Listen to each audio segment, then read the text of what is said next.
I just want you to pause for a second and receive what I'm about to say. Not because I have a special answer or because it's magical, but because sometimes we just need another human being to remind us of something we already know.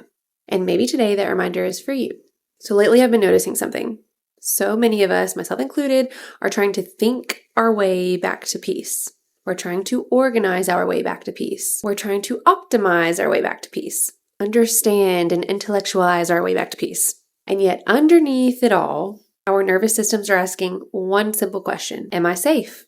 Not tomorrow, not after I finally get caught up, not after the kids get older, not after we're out of this toddlerhood, not after I figure out my purpose. Right now, am I safe? And the message that I keep receiving over and over here lately is that healing doesn't always begin with changing your life. Sometimes healing begins with teaching your body that it no longer has to live like it's under attack. Sometimes the next step isn't growth. Sometimes it's safety. Sometimes it's softening. It's letting yourself exhale. It's remembering that not every thought deserves a permanent residence in your body or inside your mental space.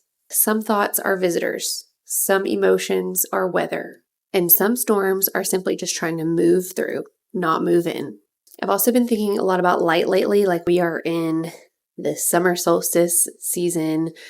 The days are longer. The sun stays with us a little later. I heard a comedian talking about toddlers being solar panels. Yeah. And I found myself sitting outside recently and feeling something that I couldn't quite explain with the frequencies going on Earth with all the solar flares and all the different energies coming at us. And so it's a really good technique to help ground you, doing the earthing, bare feet on the ground. But it felt like the sunlight was reaching places inside me that had gone untouched for a while, not changing me, but like illuminating what was already there. And maybe that's part of the invitation right now, to stop treating rest like a reward, to stop treating joy like it's something that has to be earned, to stop waiting for permission to receive what is already available. The warmth, the breath, the beauty, the moment. Maybe your heart doesn't need another strategy. Maybe it needs sunlight. And that was the visualization that I was getting, was like the blockades around my heart opening up solely to the sun and only the sun. And the sun being like this channel purifying my heart. So maybe it just needs sunlight. Maybe it needs stillness. Maybe it needs honesty. Maybe it just needs a chance to unclench. I think so many of us are carrying sadness or other like heavy, dense emotions that were never allowed to like move through. And we're carrying these disappointments, versions of ourselves, our old selves, expectations, old stories. And because we don't want to feel them, we end up holding them. I read this book about burnout one time, and they explained emotions as going through a tunnel. Energy and emotions, energy and motion going through a tunnel. And once they get to the light at the end, that's all. It's an emotion. When we don't allow that, they just end up sitting with us in the tunnel. So it's like, what if feeling them is exactly the thing that they needed to allow them to leave? What if tears are movement? What if rage is movement, is trying to get you to move them through? What if grief is movement? What if none of it was meant to stay forever? And just lately, I've been relearning that emotions are not the problem. The resistance to them is what is causing all the suffering of them and what hurts the most. So if something is heavy right now, you don't have to fix it tonight. You don't have to solve it tonight. You don't have to understand it tonight.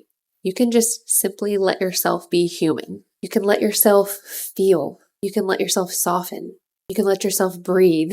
And maybe most importantly, you can let go of the need to be right. That one has been humbling me lately. Because when I'm stressed and tired and stretched too thin, my way suddenly feels like the only way. But wisdom rarely arrives through force. Wisdom often arrives through listening, through curiosity, through surrender, through remembering that life is larger than just our perspective, just our lens. And maybe that's what the storm is teaching.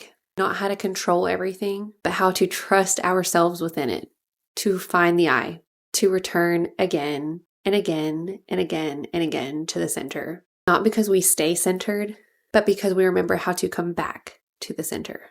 That's the practice. The great return to yourself.